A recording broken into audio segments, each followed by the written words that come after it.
Assalamualaikum, perkenalkan, saya Bibir Afiati, saya dari Universitas Pancasakti Tegal, Prodi Ilmu Komunikasi. Di video kali ini, saya akan membahas tentang pertemuan ke-6 dengan tema feedback dan efek komunikasi massa. Feedback dan efek komunikasi pertemuan ke-6.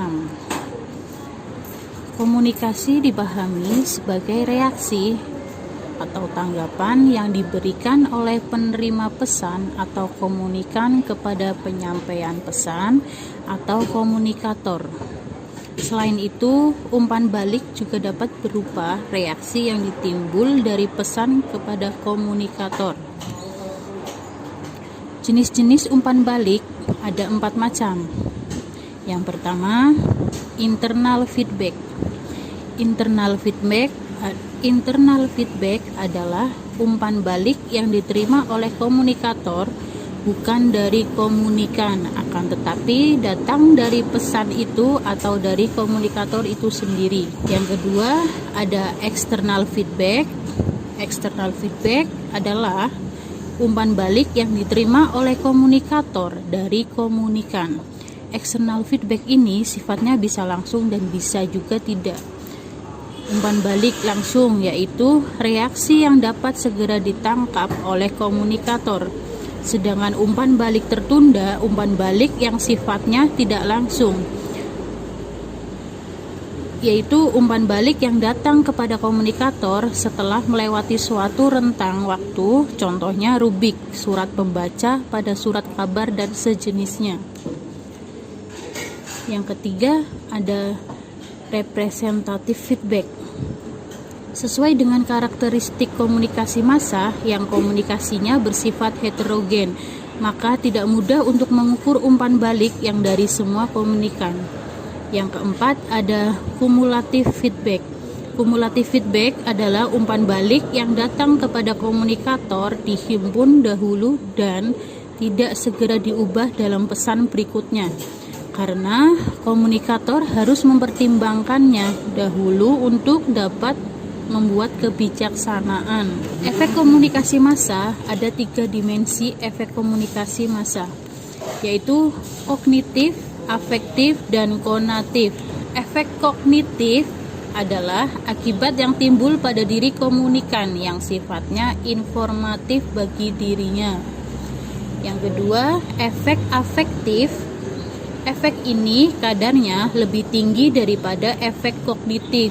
Tujuan dari komunikasi massa bukan hanya sekedar memberitahu kepada khalayak agar menjadi tahu tentang sesuatu, tetapi lebih dari itu. Setelah mengetahui informasi yang diterimanya, khalayak diharapkan dapat merasakannya. 3 efek behavioral. Efek behavioral merupakan akibat yang timbul pada diri khalayak dalam bentuk perilaku, tindakan, atau kegiatan. Adegan kekerasan dalam televisi atau film akan menyebabkan orang menjadi beringas. Program acara memasak bersama Ruti Khairuddin misalnya akan menyebabkan para ibu rumah tangga mengikuti resep-resep barunya. Bahkan kita pernah mendengar kabar seorang anak sekolah dasar yang mencontoh adegan gulat dari acara Smackdown yang mengakibatkan 1 orang tewas akibat adegan gulat tersebut. Namun, dari semua informasi dari berbagai media tersebut tidak mempunyai efek yang sama. Radio, televisi, atau film di berbagai negara telah digunakan sebagai media pendidikan.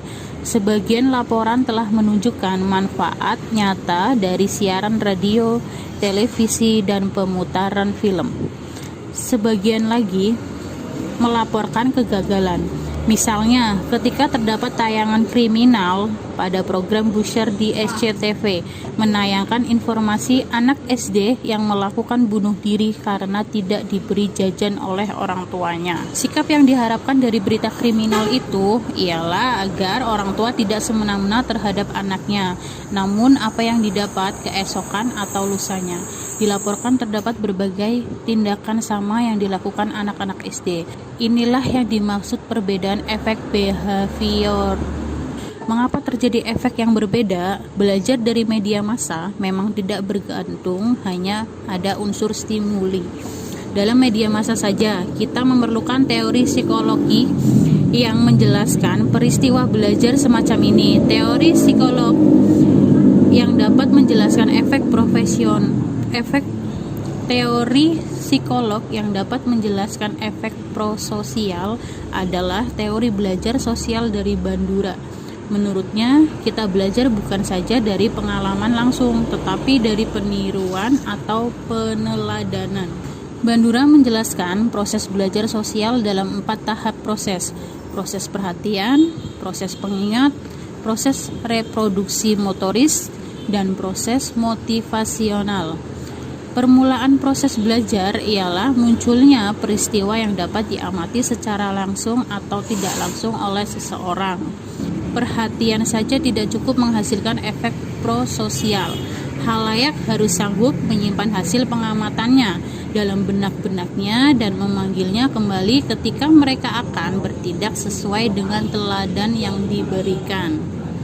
Selanjutnya, proses reproduksi, artinya menghasilkan kembali perilaku atau tindakan yang kita amati. Tetapi apakah kita betul-betul melaksanakan perilaku teladan itu bergantung pada motivasi. Motivasi bergantung ada peneguhan. Ada 3 macam peneguhan yang mendorong kita bertindak. Peneguhan eksternal, peneguhan gantian, dan peneguhan diri. Pelajaran bahasa Indonesia yang baik dan benar telah kita simpan dalam memori kita. Kita bermaksud mempraktekkannya dalam percakapan dengan kawan kita. Kita akan melakukan hanya apabila kita mengetahui orang lain tidak akan mencemooh kita, atau bila kita yakin orang lain akan menghargai tindakan kita. Ini yang disebut peneguhan eksternal. Kita juga akan terdorong melakukan perilaku teladan baik kita melihat orang lain yang berbuat sama mendapatkan ganjaran karena perbuatannya. Secara teoritis, agak sukar orang meniru bahasa Indonesia yang benar bila pejabat-pejabat yang memiliki reputasi tinggi justru berbahasa Indonesia yang salah. Kita memerlukan peneguhan gantian, walaupun kita tidak mendapat ganjaran, tetapi melihat orang lain mendapat ganjaran karena perbuatan yang ingin kita teladani membantu terjadinya reproduksi motor.